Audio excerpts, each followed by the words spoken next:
Carl Edwards has joined us. He is the Coors Light Polo Award winner for tomorrow's 22nd annual Crown Royal presents the Jeff Kyle 400 at the Brickyard. Carl is the driver of the number 19 Stanley Toyota. Consecutive pole for the number 19 Toyota. Congratulations, Carl. Just talk about what it'll mean to lead the field to the green tomorrow here at the Brickyard. All right, so after yesterday, guys, this is amazing. I mean, we started so slow yesterday, and we struggled, and I mean, I think at one point, Darian and I were basically looking at each other going, what are we going to do here? I mean, it was a struggle, and everybody buckled down, worked hard. I'm so proud of my guys. I didn't realize this is the first pole here at the Brickyard for Toyota, so there's a lot of pride in that for me. TRD and Toyota have been putting so much effort into this whole program. And, you know, and Stanley's been behind us 100%, not just me, but Matt Kenseth and our whole team. And so this is big. I mean, it'll be neat to start up front. Questions? If you have one, raise your hand. We'll go to Lewis and then Stan. Okay. Completely respectful to you and Randy this week. Okay, yeah, thanks. I forgot about that. That's funny.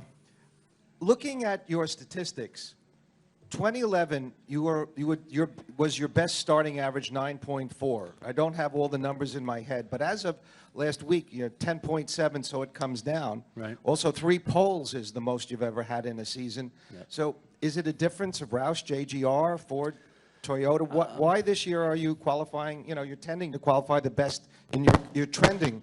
Right. Trending. So I believe our performance as a whole, not just within JGR, but all the Toyota teams, it's been trending upward. The performance has. And it's been fun to be a part of. You know, we started this season with huge expectations. I definitely did not live up to my expectations for the first part of the season, and slowly as everything's come together, it's just been getting better and better. Darian and I have been working better together. We understand one another better.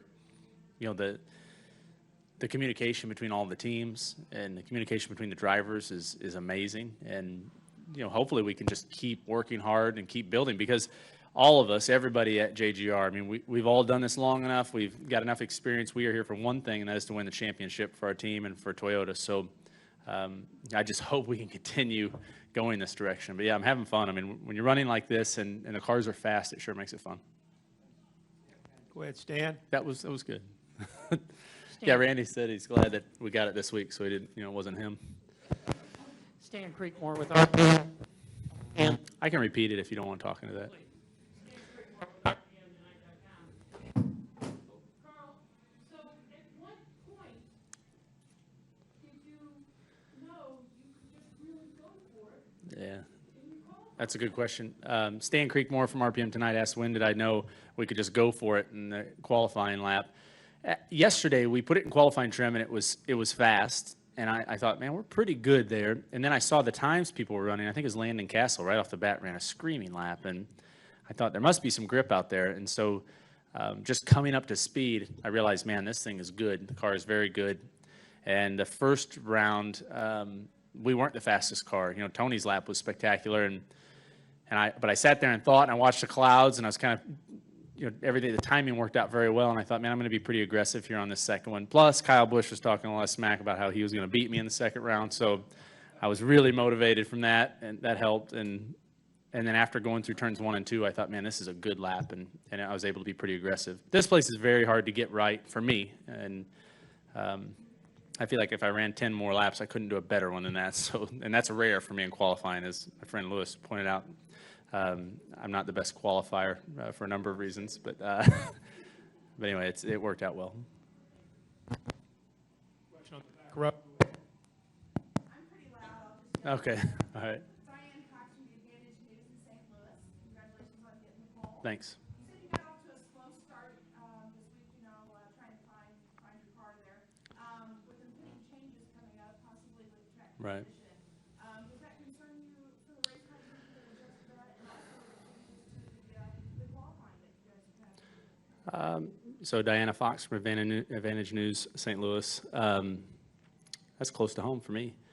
So you want to know about the qualifying format and the changes in the cars. So the qualifying format, I like this style of qualifying.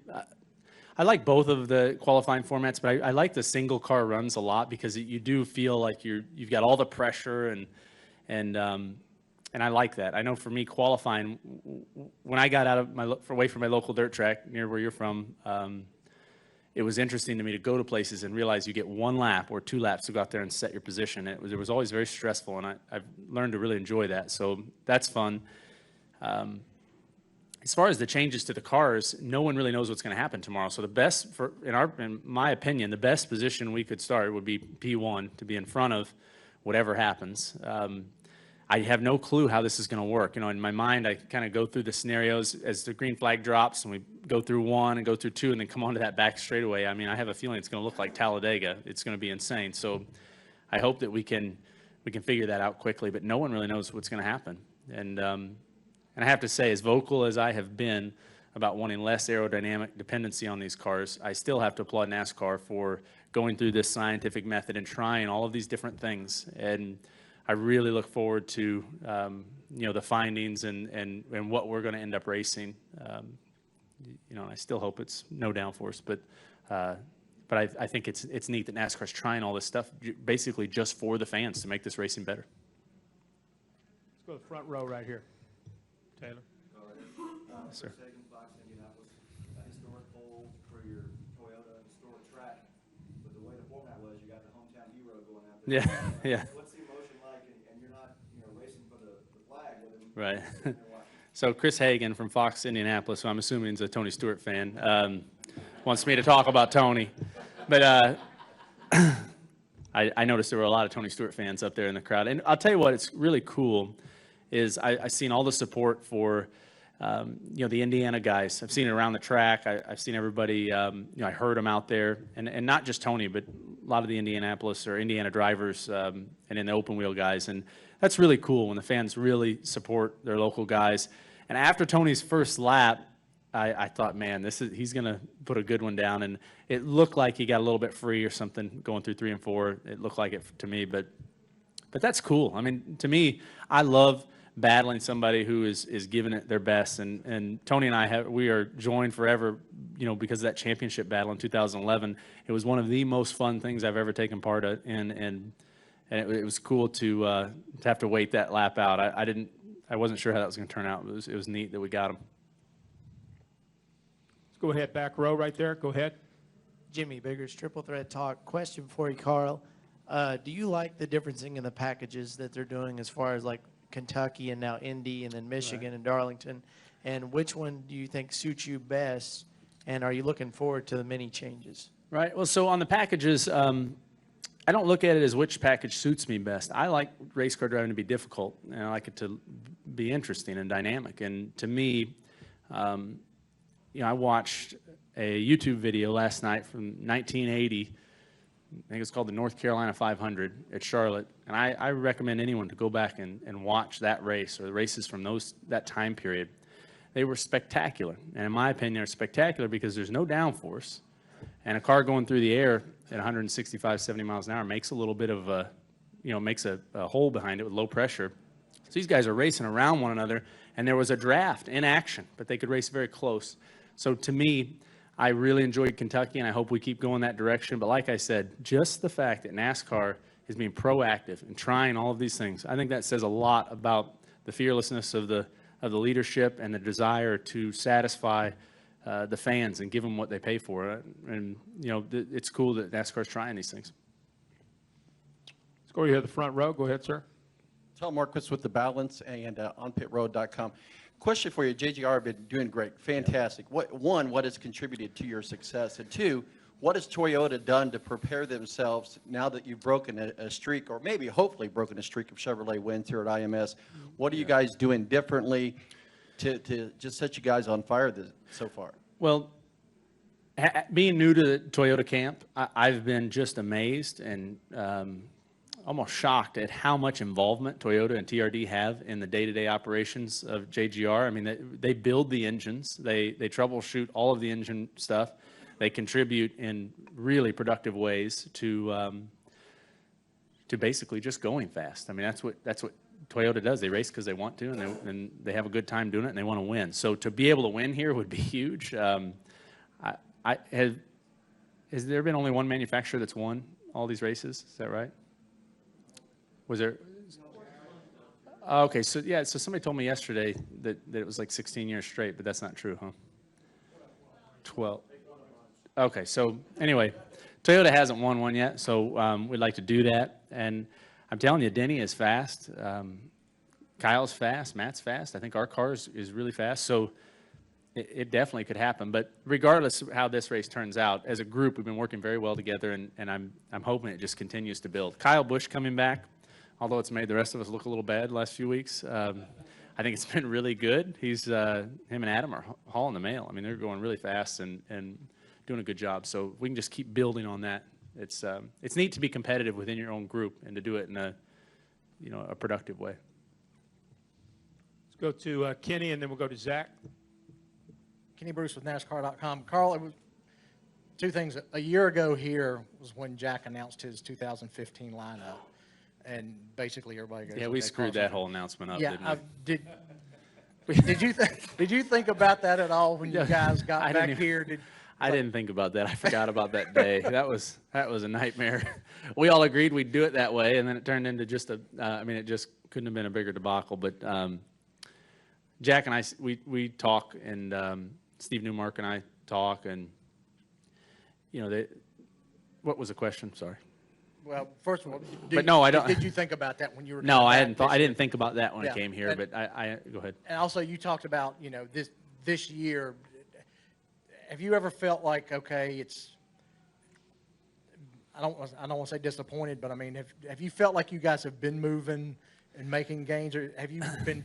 Oh, disappointed is a Felt fine bad. word. I don't know if that's a strong enough word for how I felt maybe 10 or 12 weeks into the season. Really, this sounds kind of silly in hindsight, but I planned on going and winning the Daytona 500 and then going and winning Atlanta and then going and winning. I mean, I was on a mission, and I think I got a little ahead of myself. And, Darian and I think that really, to be completely frank, I think that our performance we didn't just settle for, hey, let's run 7th where we probably should have run that week, or 5th. And I was out there driving like a maniac. And then we had a little bit of bad luck. We had a couple flat tires, and it's like all of a sudden, here we are with, no good finishes. And that was tough. That was a little bit of an eye-opener. So that win at the Coke 600 was huge. I mean, it allowed us all to relax. And I think from that point, that gift that we got there, I think that's really helped us. And so we've been able to move forward with a little more confidence, a little more calm,